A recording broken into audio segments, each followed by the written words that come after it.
Monsieur Adama Diouf. C'est bien ça, Cherif Diop. Il est le président de l'Association des départements du Sénégal. Bonsoir, Monsieur Diouf, merci d'être là. Merci, président aussi de l'Union des associations d'élus locaux du Sénégal. Yeah. Voilà. Alors, nous allons d'abord nous arrêter à la sortie du ministre Omar Gueye sur le projet de suppression des villes. On a lu à travers la presse votre position. Vous faites partie de ceux qui pensent que le ministre a raison. Sur quoi vous basez-vous? Oui, moi je pense qu'il faudra placer ce que le ministre a dit dans la problématique globale des incohérences territoriales suite à la réforme de l'acte 3 de la décentralisation. Parce que nos territoires, comme ils sont constitués, ont des problèmes de viabilité spatiale. Autrement dit, comment les configurations sont faites entre les territoires, il y a des problèmes à ce niveau. Comment également les viabilités économiques, est-ce que la ville porte bien les projets de développement économique pour lesquels il a été créé? Il y a un problème de viabilité sociale. Il y a beaucoup de conflits entre la ville et les communes qui les constituent. Des conflits qui sont nés après la mise en application de l'acte 3 de la décentralisation depuis juin 2014. Inhérente à la réforme, à les collaborations entre villes et communes, ont eu des soucis. Mais le ministre a reçu des instructions du chef de l'État pour lui dire d'évaluer l'acte 3 de la décentralisation. Depuis un an, il fait l'ensemble des 14 régions du pays pour discuter avec les populations sur cette question, notamment la problématique de l'incohérence territoriale. Il s'est avéré que ici et là, il y a des soucis de problème par rapport à ce que la ville peut faire. Est-ce que c'est pas parce qu'on a mal engagé cette réforme? Non, on n'a pas mal engagé. La réforme date de 2012, un an après, en 2013, qu'il a été validé par l'Assemblée nationale. Un an de concertation.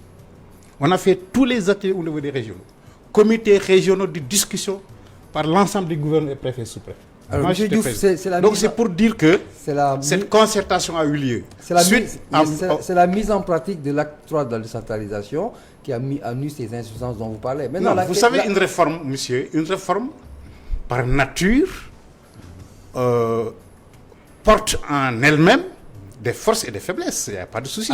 Il n'y a rien à cacher, il y a des difficultés quelque part dans la mise en forme de l'acte 3 de la décentralisation. Donc, notamment, comment les territoires ont été configurés, il n'y a pas de souci. Mais ça, c'est inhérent à l'homme. Maintenant, ce qui est important, c'est qu'avoir une dynamique de correction et de suivi-évaluation, c'est ça qui a donné naissance aujourd'hui au fait, quand on regarde bien le code, l'article 1 a dit bien, dans le souci du respect de l'intégrité territoriale et de l'unité nationale, le Sénégal a deux ordres de collectivité, le département et la commune. Et dans l'article 167, il est stipulé que la ville est une commune. Non, attends. La ville a le statut de commune. Ce qui veut dire que nous avons des villes communes. Oui, j'arrive. Mais vous avez sauté un paragraphe. Ça, c'est le deuxième paragraphe. Le premier alinéa dit que la ville peut être constituée par décret du chef de l'État pour mutualiser les compétences des communes dans le souci d'harmoniser le politique publique. C'est ça le premier alinéa. Deuxième alinéa, la ville a le statut de commune. Cela signifie que nous avons deux entités ici qui sont des communes. La ville, tantôt on parle de ville, et les communes, elle a les compétences de département. Nous estimons qu'il y a un problème de lisibilité dans les relations entre ces acteurs. Il y a un problème de lisibilité. Alors, est-ce qu'il ne faut pas réécrire? Non, parce que la question, M. Diouf, c'est pourquoi aller jusqu'à éradiquer les villes, alors qu'à côté, on peut reformater et revoir les textes et les réajuster. On est dans la dynamique sur la base des évaluations qui sont faites à l'échelle des régions par le ministre en charge des collectivités territoriales et tous les acteurs. Au fur et à mesure, d'ailleurs, très heureux que ce débat soit porté à la place publique, parce que ça nous permettra aussi de savoir quelle est la position des populations. Mais le ministre a fait le tour du pays et aujourd'hui, il est constaté sur le terrain, du point de vue de la viabilité sociale, il y a des conflits patents entre la ville et que du point de vue de leurs compétences. Vous prenez les questions de lotissement. On dit que la ville est compétente sur le lotissement. Entre la ville et la commune est compétente pour le lotissement. Il y a un problème. Sur les cimetières, vous avez vu tout ce qui s'est passé en bas. C'est la ville qui est compétente pour élargir, installer. On a eu également, monsieur Diouf, des conflits entre l'État et la commune. Non, il n'y a pas de... Il y a l'emprunt obligataire, on a eu l'histoire de la place de l'indépendance, son aménagement. On a même parlé de la gestion des ordures, ce qui veut dire que les conflits entre communes et villes, c'est à glisser extrêmement. Mais l'État ne doit pas être les mains comme ça sans trouver des solutions. L'État a l'obligation de trouver des solutions à ces problèmes des populations. En termes de conflit, l'État ne peut pas rester les bras croisés. C'est pourquoi ça la fiction. Pour rassurer les Sénégalais, oui. Moi j'en fais partie. Où est-ce que vous avez vu ce modèle au point de vouloir peut-être le proposer aux Sénégalais? Puisque dans l'orthodoxie administrative de toutes les villes, il y a toujours les villes et les mairies. Le Sénégal s'engage à aller de façon... Oui, allez-y. Le Sénégal est un pays souverain dans ses politiques publiques de développement. On n'a pas de modèle à copier ailleurs. Chaque pays a son modèle de développement. La décentralisation est un moyen, ce n'est pas une fin. C'est pour trouver des solutions aux problèmes de population. Mais ce qui pose problème aujourd'hui, c'est que quand le projet a été esquissé, nombre de Sénégalais avaient dit qu'il y avait des insuffisances quand l'application se fera. Et aujourd'hui, c'est le constat. Mais attends, il n'y a pas de souci. Nous, on ne refuse pas de savoir qu'il y a des difficultés. Toute réforme porte en elle-même des forces et des faiblesses. Nous sommes d'accord. Surtout mise à l'épreuve. Depuis 5 ans, on est là-dessus. C'est ça qui a donné naissance aujourd'hui à ce que le ministre dit. Mais écoutez, retournons au texte pour dire aujourd'hui que les seules collectivités au Sénégal, c'est la commune et le département. Et l'article 167 dit bien que la ville peut être instituée par le décret. Est-ce qu'il y a un décret qui a été pris pour instituer la ville? Bonne 1964. Mais non, on peut aller vers ça. Mais je vous dis, c'est pas à exclure. Hein. C'est pas à exclure. C'est dans l'ordre du possible. C'est bien sûr, il n'y a pas de souci. Mais je suis en train de vous dire pourquoi le ministre a dit ce qu'il a dit.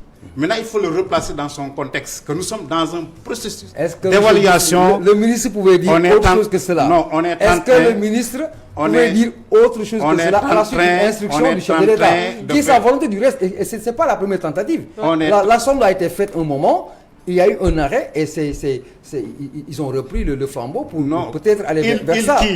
Non, l'État du Sénégal, non, pas l'État, par le président, l'État de la qui avait émis le souhait le chef de l'État a donné des instructions fermes pour qu'on évalue la décentralisation. Évaluer pour changer après. Mais bien sûr, il est révélé.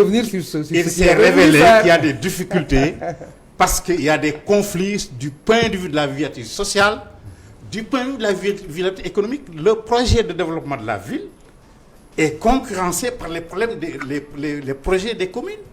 Il faut trouver une solution. Et dès lors qu'on a un soubassement juridique, qu'il n'y a que 2 ordres, je comprends quand le ministre dit qu'on supprime la ville.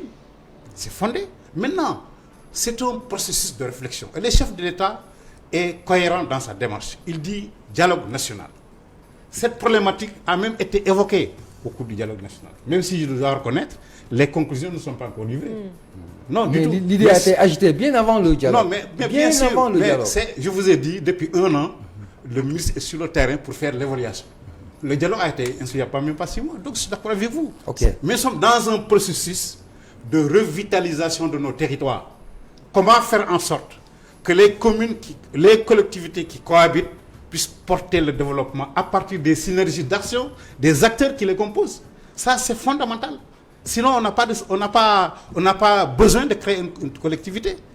Le substrat de la collectivité, c'est de créer des emplois, des projets structurants et qu'il y ait moins de conflits sur le terrain pour la synergie d'action souhaitée puisse donner naissance à un projet viable et pertinent. C'est ça le substrat de la réforme. Au niveau rural, est-ce qu'aujourd'hui, on peut mettre sur la table une collectivité qui est en mesure de pouvoir porter ces missions dont vous parlez tout à l'heure? Est-ce que cela existe? Ah, mais bien sûr.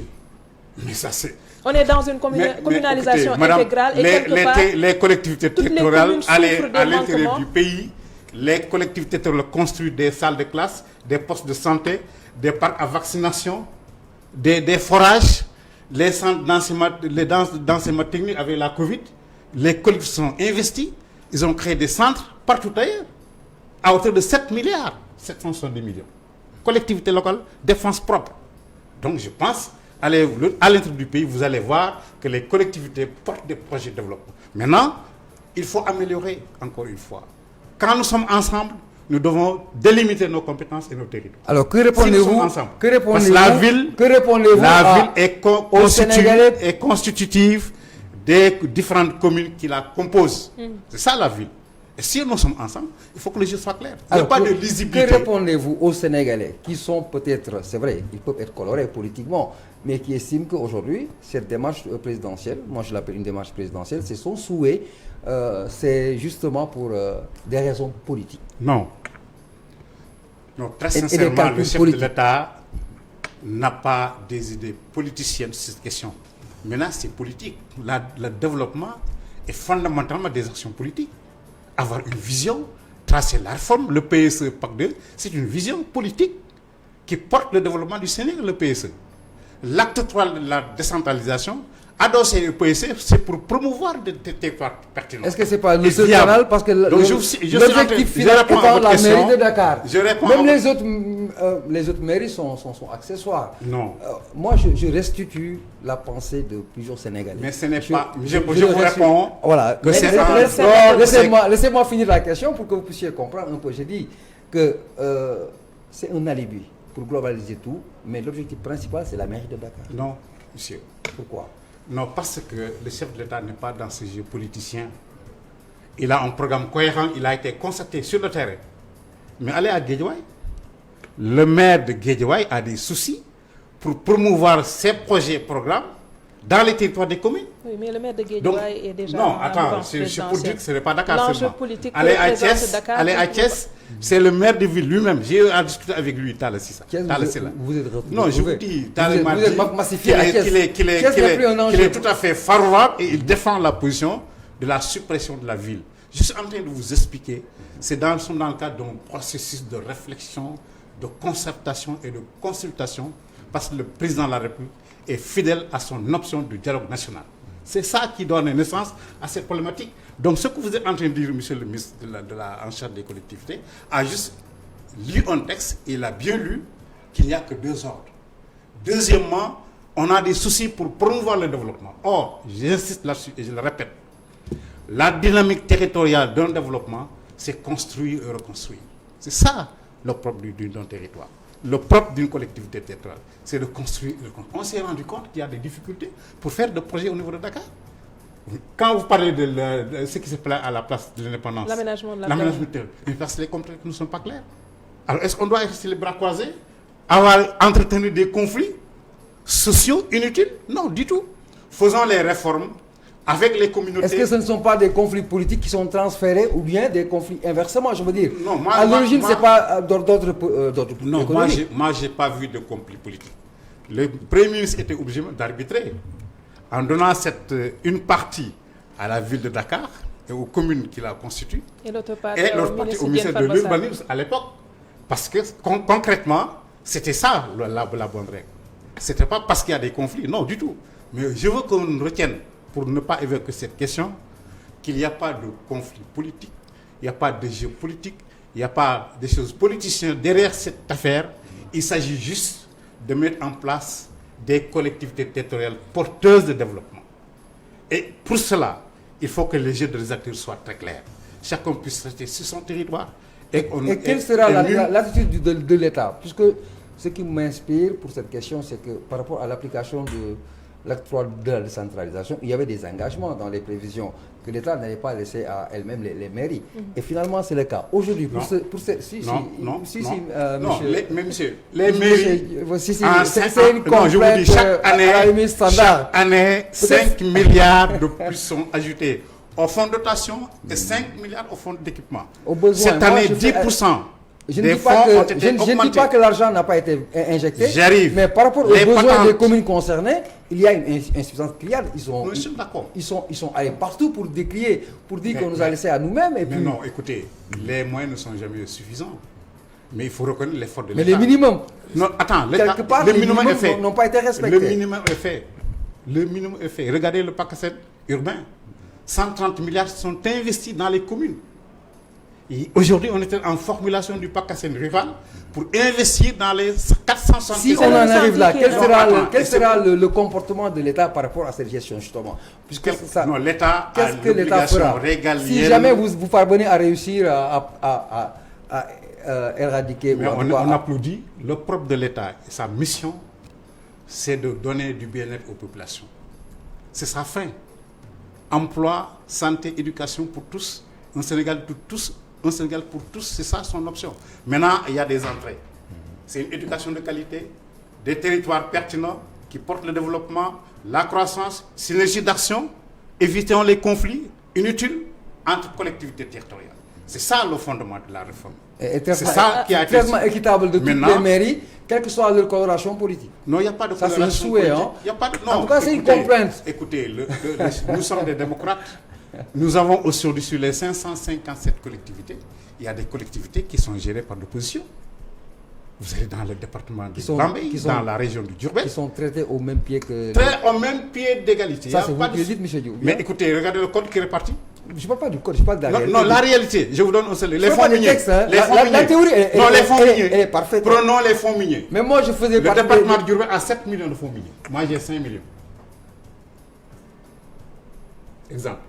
Allez voir Mbaké, 19 millions sur le fonds minier, il y a une nouvelle réforme. Moi j'en ai 5. C'est insuffisant. Allez, non, c'est le fonds minier. Nouvelle réforme du chef de l'État. Plus mais c'est insuffisant, 5 millions. Écoutez, je vous ai dit, ça n'a jamais existé. Ça n'a jamais existé. Le PACASEN a mobilisé 123 milliards. Ça n'a jamais existé. La patente de la contribution économique locale, 150 milliards. Ça n'a jamais existé. Alors, donc, il ne faut pas dire que l'État n'a rien fait. La date de la réalisation pour les Sénégalais, on ira vers ce que vous avez entrepris dans combien de temps? Quelle date?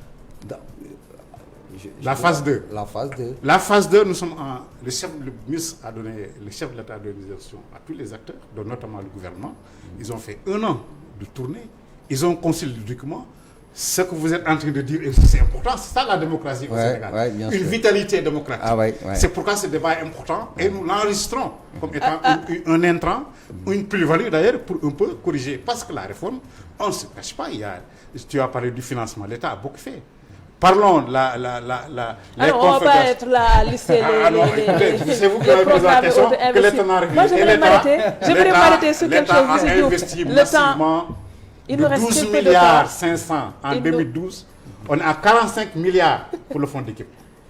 Je voudrais revenir sur quelque chose. Et ce sont les mêmes. Vous reprochez tout à l'heure aux villes d'avoir un manquement et d'être en difficulté par rapport à la force de proposition de projets de développement au niveau territorial. À votre niveau, les départements, est-ce qu'il y a cette force de proposition-là qui puisse aujourd'hui être mis sur la table? Le chef de l'État, quand il a créé le département, c'est justement pour porter les projets de développement territorial. C'est ça la réforme du département. Il y a 2 ordres. La commune, c'est les questions basiques. Déchets, voirie. Mais le département, c'est les projets de développement territorial. À profil PME, PMI, adossé aux ressources de la localité, en fonction des possibilités de la localité. Si vous allez chez moi à Kaffrine, c'est l'agriculture qui est mise en avant. Basiquement, sans compter les autres secteurs. L'arachide, les pastèques, le maïs, le mil. Allez à Sédhiou, c'est l'agriculture, c'est le riz. Allez à Ziguinchor, c'est les fruits, c'est le riz. Allez à Matam, à Ranérou, c'est le lait, les pots, le cuir. C'est ça, les projets qui doivent être portés et qui sont portés par les départements, les 42 départements. Chaque département a sa réalité économique, a ses ressources propres, et c'est sur cette base. Des départements qui n'ont pas de siège, qu'on ne peut pas trouver. Non, ça c'est notre problème. Ça c'est les questions d'infrastructure. Mais prenons sur les questions économiques, c'est ça le fondement de la réforme. Encore que le chef de l'État a un projet de construction des 42 départements. Non, aller à Bignona, c'est déjà terminé. Ils ont déménagé. À Bignona. Merci beaucoup. Non, attends. Les sièges sont... Il y a 7 sièges qui sont mis... Vous dérouler votre programme. Ah ouais, mais attends, c'est vous qui m'avez posé la question. Ça va. Les sièges, l'AGETIP a un projet ficelé. Ils ont démarré, aller à Bignona, aller dans 5 actes sont en cours de construction. 5. Adama Diouf, pardon, le président de l'association des départements du Sénégal. Vraiment. Mais il choisit de répondre aussi. Ah non, mais écoutez, vous avez posé le président de l'Union. J'ai répondu à vos questions. De l'association des J'imagine que j'ai répondu à vos questions. Merci Fondamentalement, c'est le développement qui est le primar sur une approche territoriale. Dans le cadre de la réforme de la. Vous pensez que ça va passer, ça va réussir? Merci, mais il n'y a pas de souci par rapport à ça. C'est la concertation.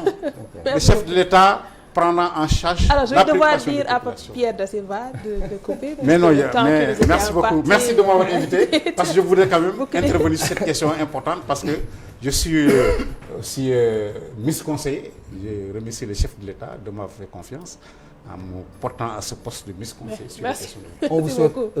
On se donne rendez-vous demain, Inch'Allah, à la même heure sur nos antennes. Passez d'excellents moments en compagnie. Merci beaucoup.